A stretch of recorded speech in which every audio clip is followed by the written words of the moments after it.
pipe. Quote, quote, quote, pipe, quote, quote, quote. There is a graveyard of giants that the world has forgotten. It is filled with the names of companies that were once considered immortal, invincible titans of industry. Names that were etched into the very fabric of our culture, names that seemed as permanent as the mountains. Where is Nokia, the undisputed king of mobile communication, a company that commanded more than 40% of the global market, buried? Where is Blockbuster, the ubiquitous gatekeeper of home entertainment, a retail empire with 9,000 stores, a forgotten ghost? Where is Kodak, the company that for a century defined the very act of capturing a memory, a corporate behemoth that employed over 145,000 people? A shadow of its former self, a case study in failure. This is not a series of isolated tragedies. This is the rule. This is the default operating system of capitalism, a system built on a brutal, relentless, and unforgiving engine of creative destruction. It is a treadmill that never stops, a race where you must run faster and faster, simply to stay in the same place. Competition, in its purest form, is a force of economic gravity. It relentlessly pulls down prices, erodes profit margins, and ultimately grinds even the most innovative and powerful companies into dust. The moment a business shows a hint of high profitability, it sends a signal flare into the market, attracting a swarm of competitors, pirates, sharks, and imitators, who will copy its products, undercut its prices, and steal its customers until all the excess profit, all the juice, has been squeezed out of the industry. This is the game that 99.9% of businesses are forced to play. It is a game of constant paranoia, of frantic innovation, of quarterly earnings reports, and the desperate, unending struggle to stay one step ahead of the horde at the gates. It is a game that almost everyone eventually loses. But what if there was another game? What if there existed a rare, almost mythical class of business that was exempt from this rule? A type of enterprise that didn't just compete, but transcended competition entirely. Businesses that were not merely successful, but inevitable. Not just profitable, but permanently profitable. These are not companies that run faster on the treadmill. They are companies that own the treadmill itself. They are fortresses, economic castles so dominant, so structurally secure, that they can look down upon the bloody battles in the marketplace with a serene and profitable indifference. They do not fear competition, because their very structure makes effective competition impossible. For decades, one man has made it his life's work to find and own these economic fortresses. His name is Warren Buffett, and the nine-figure fortune he has amassed is not a monument to his ability to pick stocks, predict market trends, or analyze quarterly earnings. It is a monument to a single, profound, and powerful mental model, a cognitive lens that allows him to see the world not as a chaotic marketplace but as a landscape of castles and moats. The economic moat, this is the secret. This is the core of his cognitive operating system for analyzing the world outside his own head. The ability to identify in advance the businesses that are structurally immune to the ravages of competition. This is not a financial metric you can find on a spreadsheet. It is not a formula or an algorithm. It is a deep, qualitative understanding of the invisible structures of power that protect a company's profitability from invaders. This video is a complete deconstruction of that mental model. We are not going to talk about price-to-earnings ratios or discounted cash flows. We are going to dissect the very architecture of durable power. We will reveal the four primary sources of an economic moat, the deep-seated advantages that create these untouchable businesses.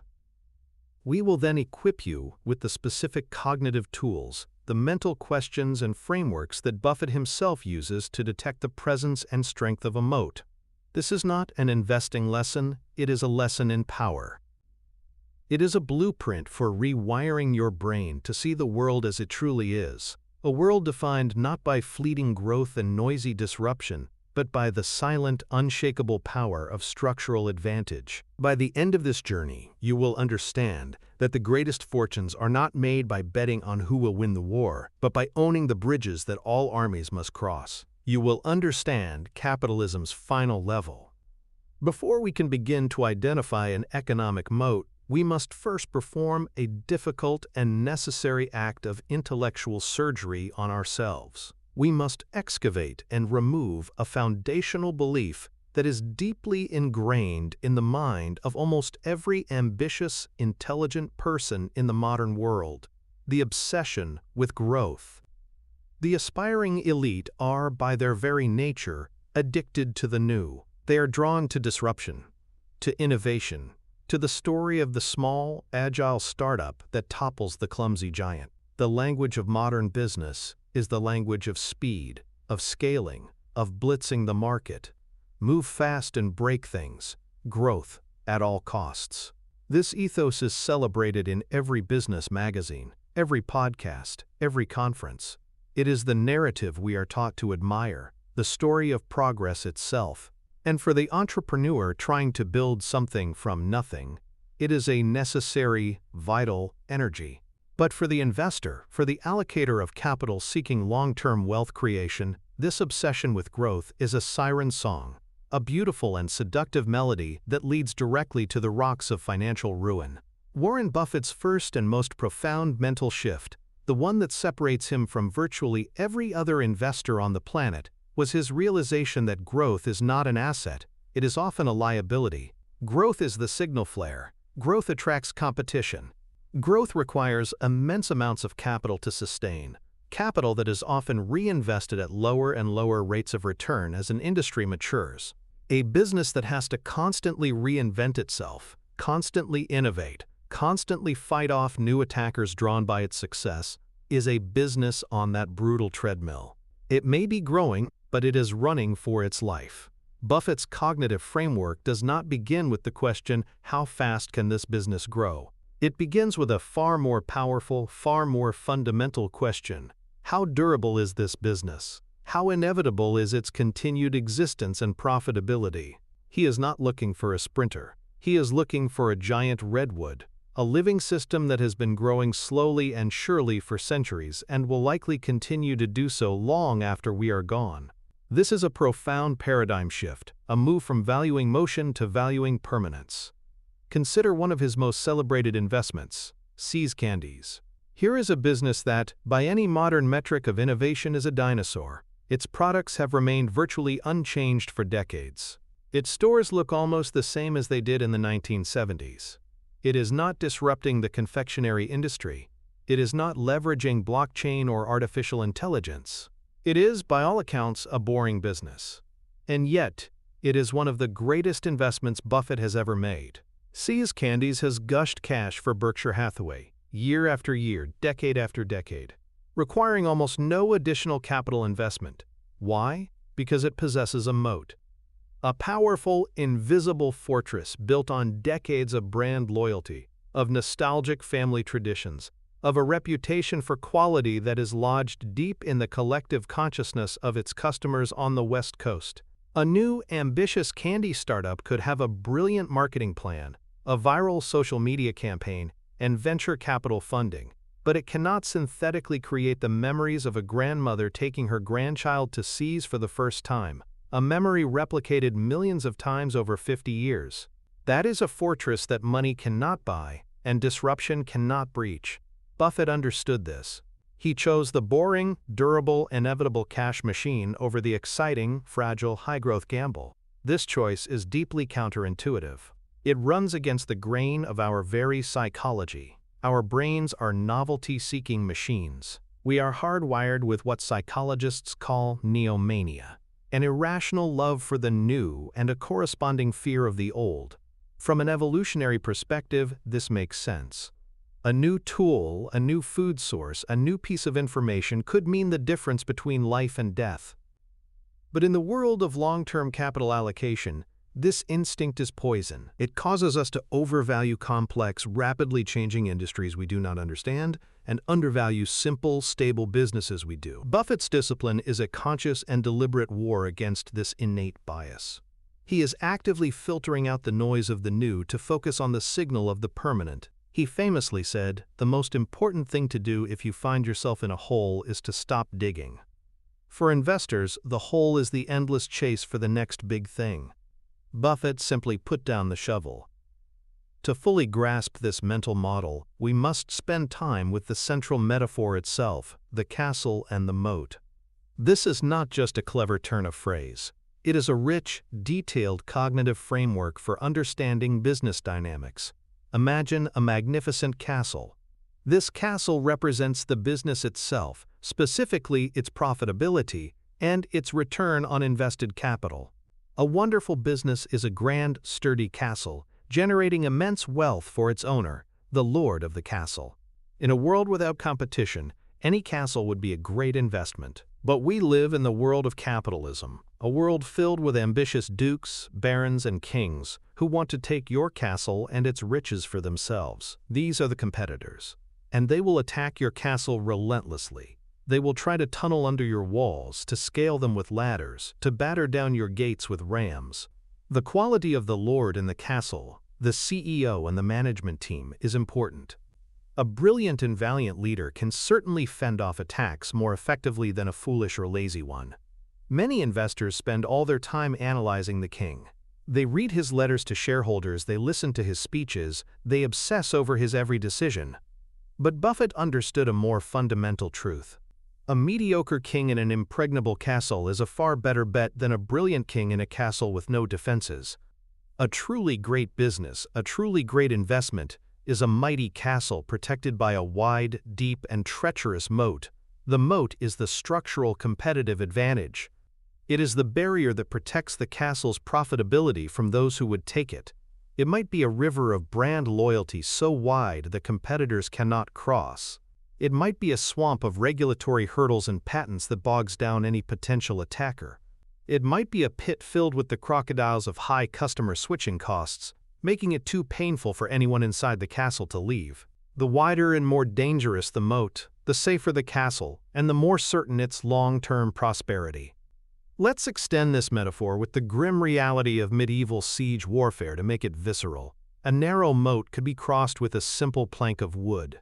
This is a weak competitive advantage, a slightly better product, a clever marketing campaign. It might work for a season, but soon the invaders will build their own planks and the castle will be under assault. A wider moat requires more sophisticated tools, siege towers, catapults. This is a stronger advantage, perhaps a well-known brand name. It will deter most attackers, but a determined and well-funded rival can still mount a serious threat. But a truly great moat, the Buffett-esque moat, is a colossal barrier. It's a vast lake, miles wide, patrolled by crocodiles. The winds on the lake are treacherous, sinking any boat that tries to cross. The shoreline is a dense, impassable marsh. And the only way to the castle is over a single, heavily fortified toll bridge that you, the owner of the castle, control. This is the image you must hold in your mind when you think of a company like Coca-Cola, or Moody's, or American Express. The question is not whether the king is having a good quarter. The question is, how wide is the moat? Is it getting wider or narrower? For decades, Buffett has been a moat detective, a siege engineer in reverse, studying the defenses of economic castles to determine which ones can withstand any attack, in any season, for 100 years. This single-minded focus on the defensive structure, rather than the offensive tactics of the business, is the key to his entire philosophy. It is a philosophy of avoiding problems rather than solving them. It is a philosophy of buying certainty in a world that is obsessed with possibility.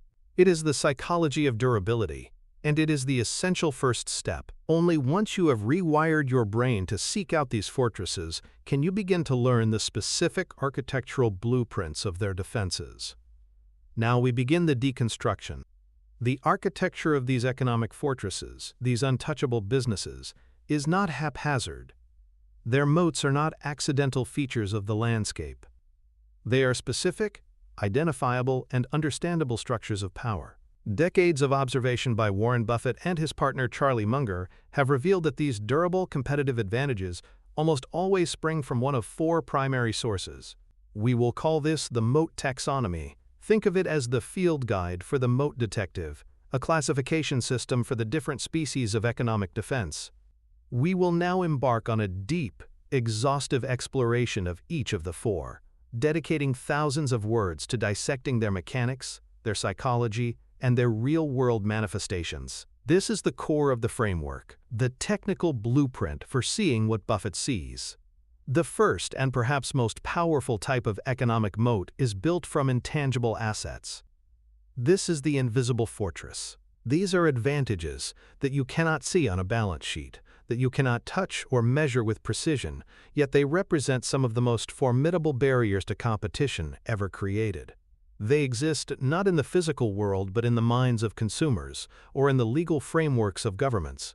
We will dissect the two primary forms of this invisible power: brands and regulatory licenses. Let's begin with the brand. A brand is not a logo. It is not a clever tagline or a slick advertising campaign. A true moat-building brand is a cognitive shortcut. It is a compact bundle of trust, quality, and consistency that resides in the consumer's brain, built up over decades of repeated experience and psychological conditioning. Its function is to reduce risk and simplify choice. Imagine you are traveling in a country where you don't speak the language. You are thirsty. You walk into a small shop and see a dozen brightly colored bottles of soda, all with names you cannot read. And then, in the corner, you see a familiar red can with a white swoosh. You see Coca-Cola. What do you choose? For almost every person on this planet, the choice is instantaneous and unconscious. You reach for the Coke. Why? It's not because you conducted a careful analysis of the ingredients or compared the prices. It is because the Coca-Cola brand instantly communicates a promise. This will taste exactly as you expect it to taste. It will be safe to drink, and it will be of a consistent quality, whether you are in Toledo or Timbuktu. You are not buying a beverage. You are buying certainty. You are paying a small premium to eliminate the cognitive load of making a decision and the risk of a bad outcome. This is a moat of staggering power. For a competitor to breach this moat, it is not enough to create a beverage that tastes better in a blind taste test. The infamous New Coke debacle proved that even Coca-Cola itself could not breach its own moat with a better product. The competitor must somehow erase a century of memories, $100 billion of advertising, and the accumulated daily habits of billions of people. They would have to build, from scratch, the same global infrastructure of trust that Coca-Cola has spent 100 years constructing. It is an impossible task. This mental real estate in the consumer's mind is a fortress more durable than any factory or patent. It allows Coca-Cola to command a premium price, to maintain market share with less effort, and to generate returns on capital that are the envy of the business world. Buffett understood this when he first invested heavily in the company in 1988. He wasn't buying a soda company. He was buying a piece of the world's collective consciousness.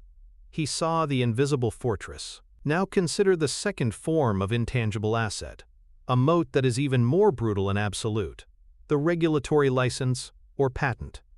If a brand is a fortress built in the mind, a patent is a fortress built by the force of law. It is a government-granted, legally enforced monopoly for a fixed period of time. There is no more powerful moat in existence. Think of a major pharmaceutical company that has spent $1 billion and a decade of research to develop a new life-saving drug.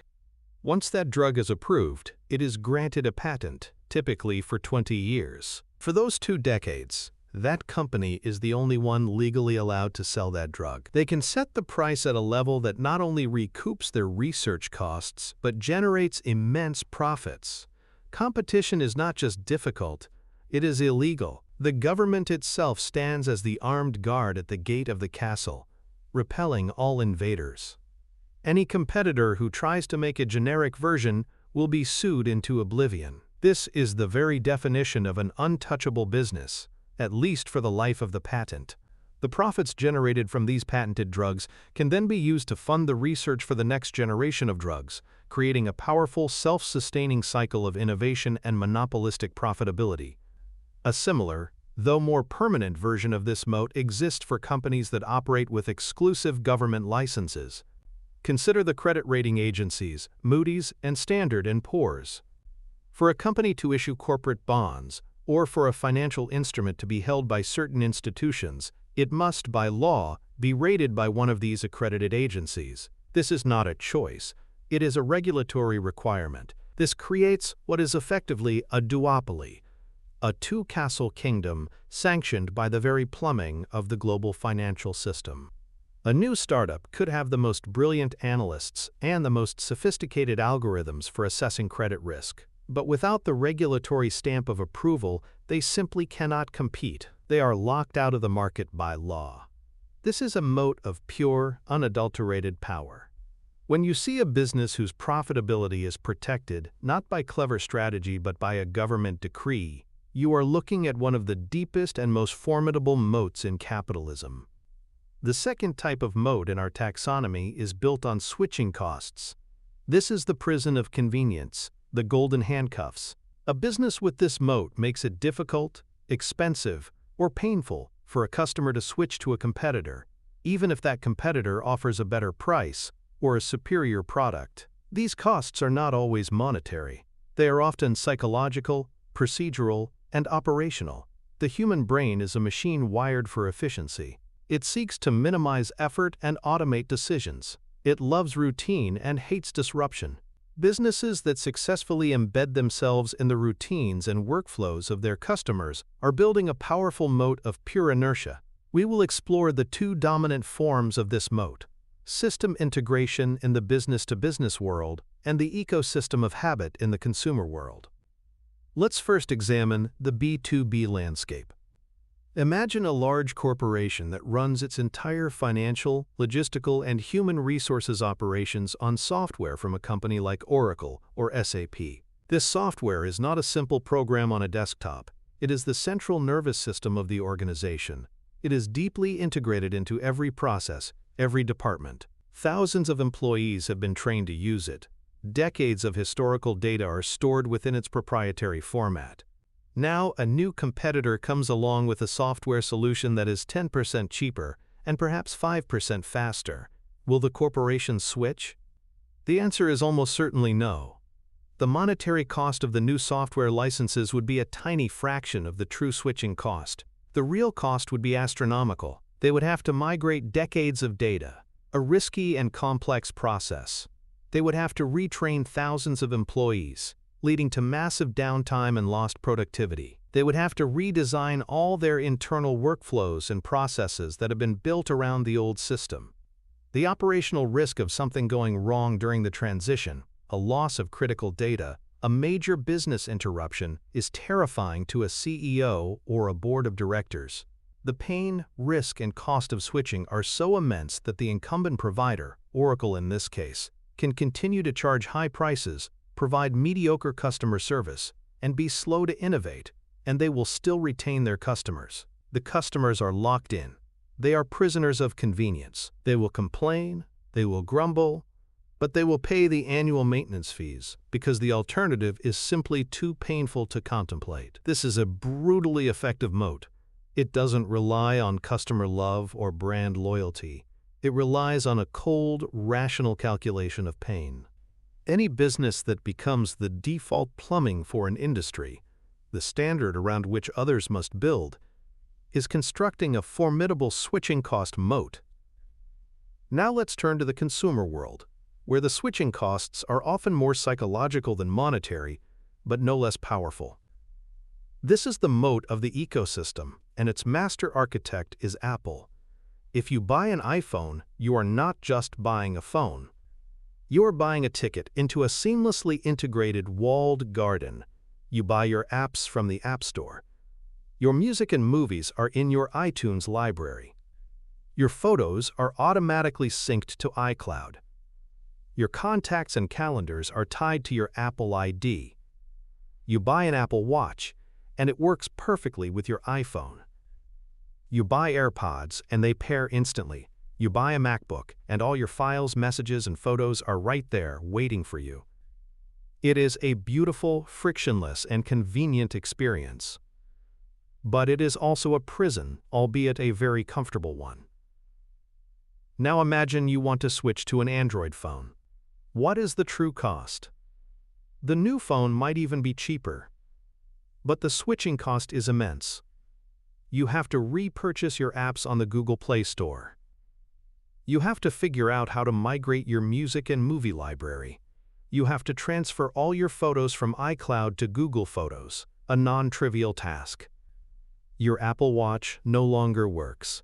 Your seamlessly integrated digital life is suddenly thrown into chaos. You have to learn a new user interface, new gestures, new settings. For most people, the thought of this hassle is so overwhelming that they simply stick with what they know. They buy the next iPhone. Apple has weaponized convenience. They have transformed the human brain's natural aversion to effort into a multi-trillion-dollar economic moat. Each product they sell is not just a product, it is another bar on the cage, another lock on the door. This is the power of habit and data integration. When a company can make its service the repository of your digital life, your photos, your communications, your personal data, it is building a switching cost moat one user at a time.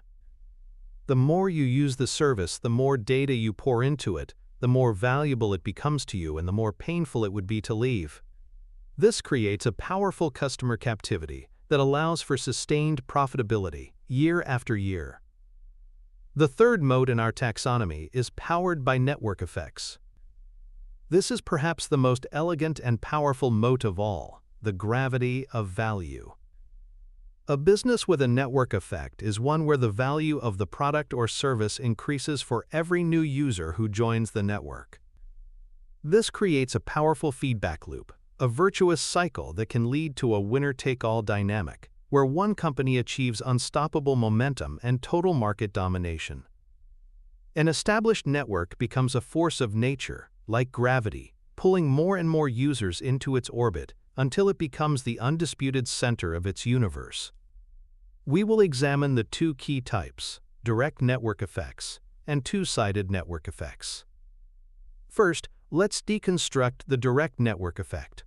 The classic example is the telephone. One telephone is a useless curiosity. Two telephones create a network, allowing two people to communicate. A third telephone doesn't just add one more connection, it adds two more, connecting to each of the first two. A fourth adds three more. The number of potential connections, and thus the value of the network, increases exponentially, not linearly, with each new user. The same principle applies to modern social networks like Facebook, Instagram, or LinkedIn. Why do you join Facebook? You join because your friends and family are already there. Your presence on the network makes it more valuable for them, and their presence makes it more valuable for you. A new, competing social network could have a superior user interface, better features, and stronger privacy protections. But it is fundamentally useless because it lacks the one thing that matters, the network. It is a telephone with no one to call. This creates a chicken and egg problem for any potential competitor that is almost impossible to solve. To attract users, you need a network. But to build a network, you need users. Once a network like Facebook reaches a critical mass, its position becomes almost unassailable. The larger it gets, the more valuable it becomes, and the more incentive new users have to join it over any alternative. The moat widens with every single person who signs up. It is a self-reinforcing, unstoppable snowball of value creation and competitive advantage. Any business where the users themselves are the primary source of value for other users is likely benefiting from a direct network effect. This can be seen in online marketplaces, communication platforms, and social media. It is a sign that you may be looking at a business with one of the most powerful moats in the digital age. The second variant is the two-sided network effect, which is more complex but equally powerful. This occurs when a platform serves two distinct groups of users, and the value for each group increases with the number of users in the other group. The quintessential example is the credit card network, like Visa or MasterCard. Visa doesn't serve one group of customers, it serves two: cardholders and merchants. The value of a Visa card to a consumer is determined by how many merchants accept it. The more places you can use the card, the more useful it is. Conversely, the value of accepting Visa for a merchant is determined by how many consumers carry the card. The more potential customers with Visa cards, the more essential it is for the merchant to accept it. This creates an incredibly powerful self-perpetuating loop. More cardholders attract more merchants, and more merchants attract more cardholders. For a new credit card network to compete, it faces a monumental challenge. It has to simultaneously convince millions of consumers to carry a card that no one accepts, and convince millions of merchants to accept a card that no one carries. It is a double-sided chicken and egg problem of immense proportions. This is why the credit card industry has been dominated by the same few players for decades. Their two-sided network is a moat that is almost impossible to breach. We see this same dynamic in many other modern platforms. Uber and Lyft connect riders and drivers. The more drivers on the platform, the more valuable it is for riders, shorter wait times. The more riders, the more valuable it is for drivers, more fares. Airbnb connects hosts and guests. The more hosts, the more choices for guests. The more guests, the more potential income for hosts. In each case, the platform is not just a business. It is a market maker, an ecosystem builder. Once it achieves critical mass on both sides of the network, its position becomes incredibly durable. The platform itself becomes the central organizing principle of the market, a gravitational force that is nearly impossible to escape. The fourth and final moat in our taxonomy is built upon cost advantages. This is the most traditional and perhaps most intuitive moat: the tyranny of scale.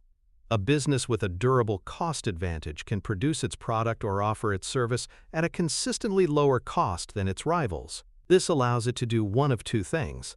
It can either sell at the same price as competitors and enjoy higher profit margins, or it can lower its prices to a level that would be unprofitable for its rivals, systematically driving them out of business and capturing market share.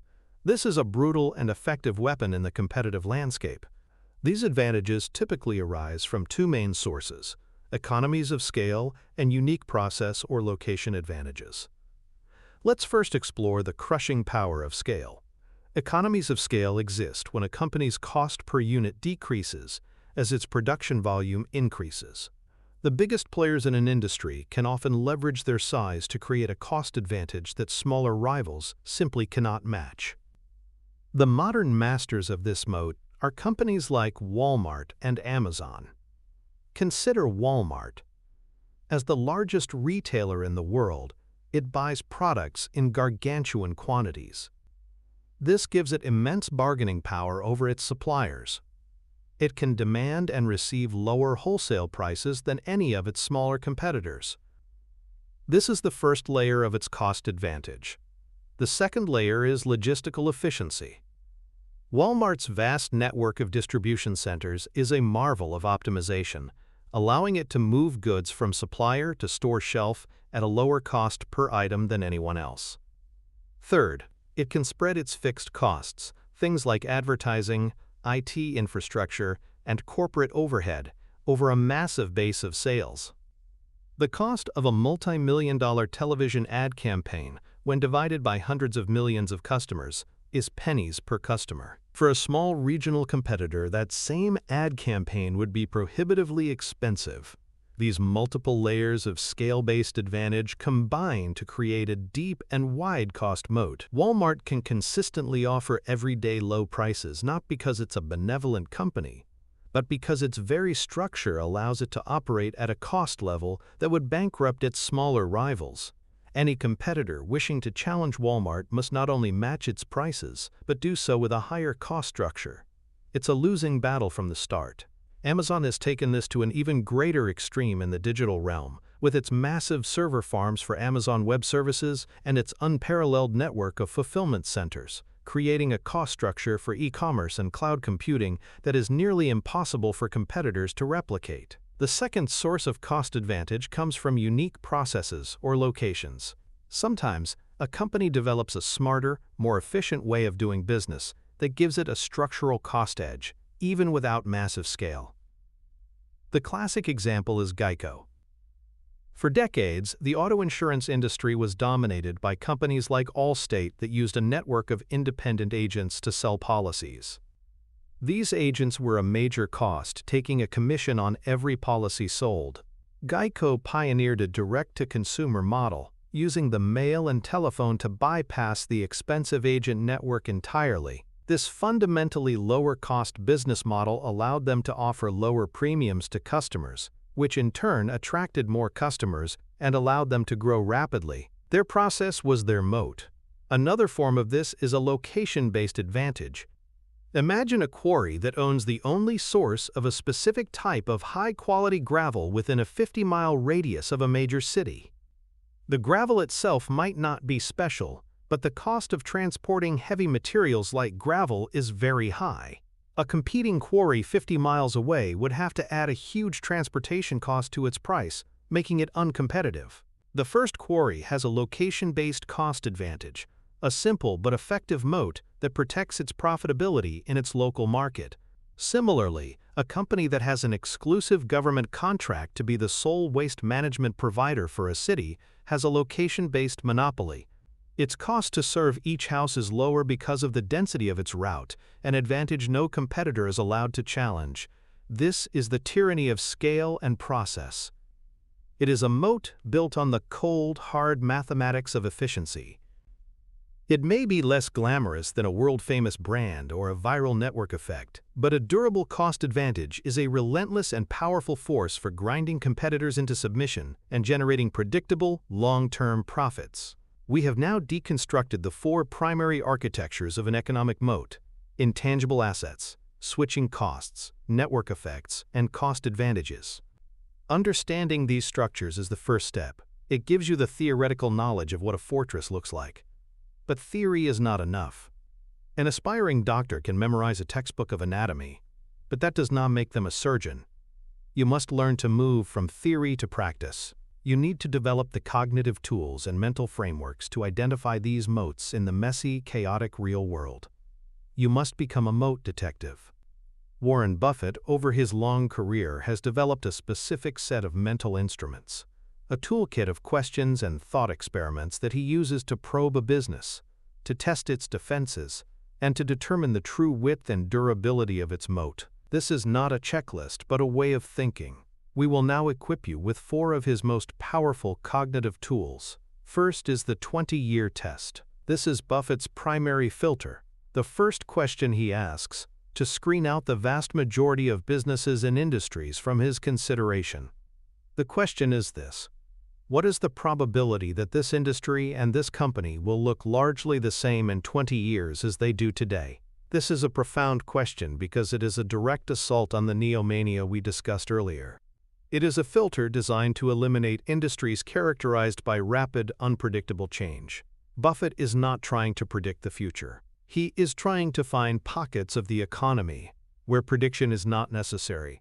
He is looking for stasis. He wants to find businesses so stable, so essential, so resistant to change that their future is a near-certain extrapolation of their past. Consider his famous investment in Wrigley's chewing gum. He understood that the way people chew gum was unlikely to be disrupted by technology. The fundamental product would be the same in 10, 20, or even 50 years. The competitive landscape was stable, dominated by a few key players. This passed the 20-year test. Now contrast that with the personal computer industry in the 1980s or the internet industry in the late 1990s. Could anyone have predicted with certainty what those industries would look like in 20 years? Who would be the winners and losers? The technology was changing month by month. The rate of change was too high. The range of possible outcomes too wide. Therefore, for Buffett, these industries were too hard. They failed the 20-year test. He simply put them aside and moved on. This tool is an act of intellectual humility. It is an admission that the future is fundamentally unknowable. Instead of trying to be a brilliant futurist, Buffett chooses to be a patient realist, focusing his attention only on those rare businesses whose moats are so strong they are likely to withstand the tides of time and technological change.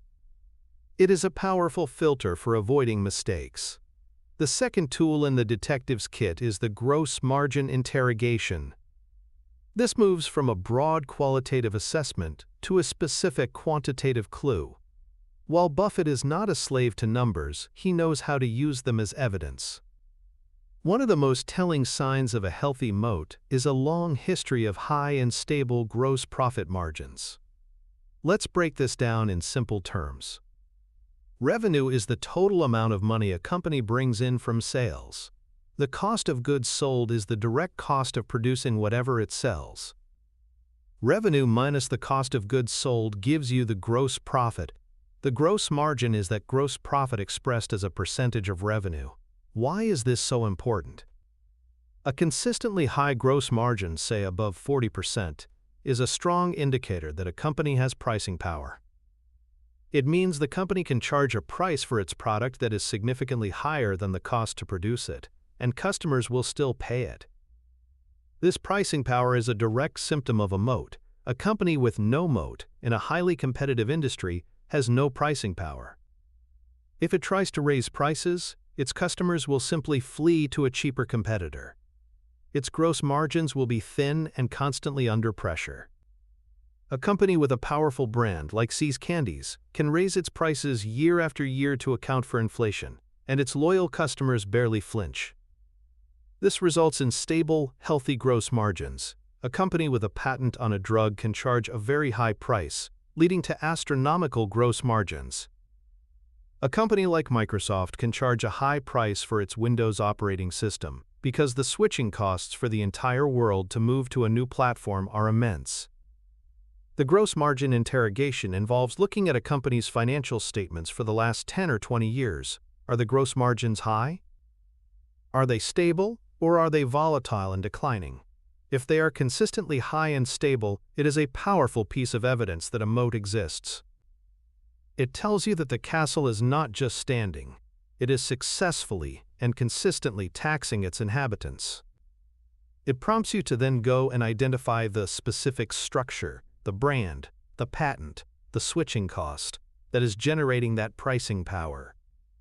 The third cognitive tool is a powerful visualization exercise, the toll bridge analogy. Buffett has often said that the best business is like an unregulated toll bridge. Think about this image. A toll bridge is a piece of infrastructure that connects two important places.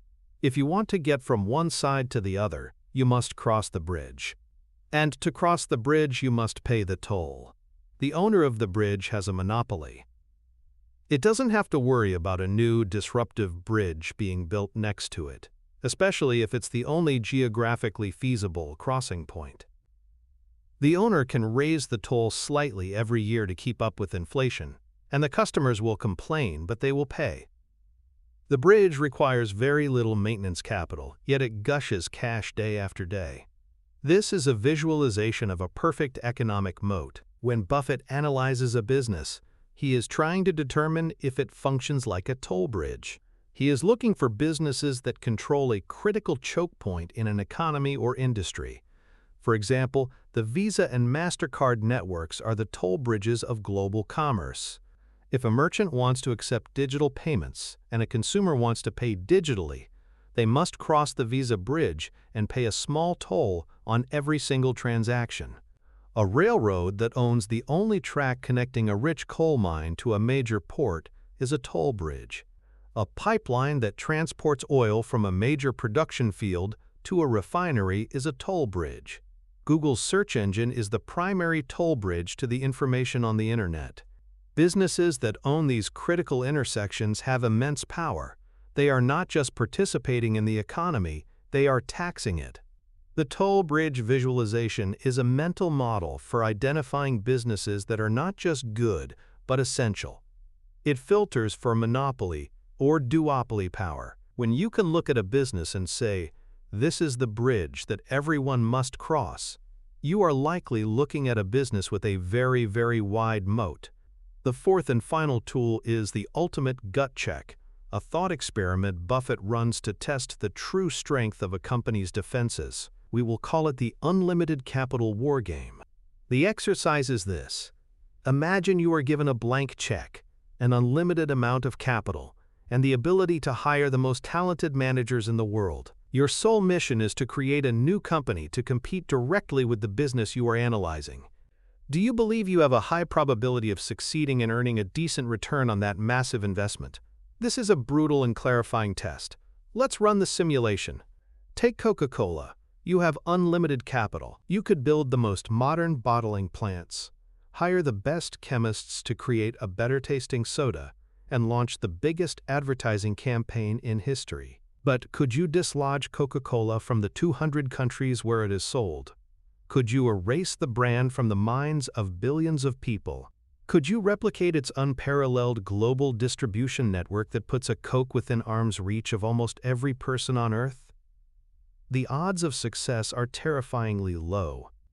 As Buffett would say, you can't do it. The moat is too wide. The fortress is too strong. So you would not want to play that game. Now try a different company. What about a successful but undifferentiated restaurant chain? With unlimited capital, could you hire a better chef, build nicer restaurants in better locations, and market your brand more effectively? The answer is almost certainly yes. The restaurant business has very little moat, competition is fierce, and success is often fleeting. You would be willing to play that game. This thought experiment forces you to think like a competitor. It moves you beyond just analyzing the company as it is and forces you to assess the strength of its defenses against a determined, well-funded attacker. If the very thought of competing with a business, even with unlimited resources, fills you with dread, you have likely found a truly formidable economic moat. When Buffett looks at a company like American Express or Geico, he concludes that he would not want to be the person on the other side of the battlefield. The war would be too costly, and the probability of victory too low. That is the final sign of an untouchable business. So there we have it, the complete deconstruction. We began by rewiring our minds, shifting our focus from the siren song of growth to the bedrock of durability. We learned that the greatest long-term investments are not exciting sprinters, but boring, inevitable economic fortresses. We then dissected the architecture of these fortresses, the moat taxonomy, identifying the four primary sources of their power: the invisible fortresses of intangible assets, the golden handcuffs of switching costs, the gravitational pull of network effects, and the brutal efficiency of cost advantages. Finally, we equipped ourselves with the Moat Detective's Toolkit, the set of cognitive instruments that Warren Buffett himself uses to identify and assess these structures in the real world: the 20-year test, the gross margin interrogation, the toll bridge visualization, and the unlimited capital war game. This is more than just an investment strategy. It is a fundamental mental model for understanding the deep structure of power and permanence in any competitive system. It is a lens that, once you learn to use it, will change the way you look at every business, every industry, and even your own professional life. Because this framework is not just for billionaires analyzing multinational corporations. It has a direct and powerful application to you, the aspiring elite, and your own career. Think of your career as a business, the business of you Incorporated. Your income is your revenue. Your skills and reputation are your castle. In a competitive world, what is your moat? What protects your career, your earning power, from the relentless forces of competition? This is not a rhetorical question. It is perhaps the most important strategic question you can ask yourself. You can apply the entire moat taxonomy to building your own professional fortress. Are you building intangible assets? This could be a powerful personal brand in your industry, a reputation for excellence and integrity that makes people seek you out specifically. Or it could be a rare and valuable credential or license that few others possess, a regulatory barrier that protects your expertise. Are you creating switching costs? This means making yourself so deeply integrated into your organization's key processes so essential to its critical projects, that the pain and disruption of replacing you would be immense. It means being the person who not only does the job, but who understands the history, the context, and the complex interdependencies that others do not. It means moving from being a cog in the machine to becoming part of the machine's essential plumbing. Are you leveraging a network effect? This is the power of your professional network. A strong, high-trust network is not just a list of contacts. It is a platform. Every new, valuable relationship you build increases the value of the entire network for everyone involved. It brings you new opportunities, new information, and new introductions that are inaccessible to those outside the network. Your network becomes a moat that insulates you from being a commoditized lone wolf. Are you developing a cost advantage? In a career context, this is a bit different. It's less about being the cheapest and more about being the most efficient generator of value. It means developing a unique process, a set of skills and workflows that allows you to produce high-quality results faster and more reliably than your peers. It means being the person who can solve complex problems with an elegance and efficiency that others cannot match. The act of consciously thinking about your career in these terms, as a castle to be fortified, is a game changer. It shifts your focus from simply acquiring the next skill or landing the next promotion to building a durable structure of professional power. It prompts you to ask not just what am I good at, but what makes my value proposition difficult to replicate. It is the difference between being a mercenary, always fighting for the next contract, and being a king in your own well-defended castle. But there is a final layer, a critical, foundational piece of the puzzle that we have deliberately left unspoken until now. Understanding every type of moat, mastering every cognitive tool for identifying them, and even applying this framework to your own career, all of this is completely and utterly useless. In fact, it can be dangerously misleading if you apply it to a business, an industry, or a situation that you do not fundamentally and deeply understand. A moat that you cannot see clearly, that you cannot define with precision, is a trap, not a fortress. The single greatest risk an investor or a decision-maker faces is not picking a company with a weak moat, but tragically misjudging the strength and durability of a moat because they are operating outside their own area of deep, hard-won expertise. This brings us to the foundational layer of Warren Buffett's entire cognitive operating system, the one mental model that must be mastered before you even begin to look for moats. It is the discipline of knowing what you know, and more importantly, being ruthless and honest about what you don't know. It is the active and courageous practice of defining the perimeter of your own intellect. It's called the circle of competence. To truly understand how Buffett built his fortune and, more importantly, how he avoided catastrophic failure, you must first deconstruct the psychological mechanics of this powerful idea. It is the master filter that governs all other decisions. And to begin that deconstruction, to add that final, essential piece to your mental toolkit, you need to click the video on your screen right now.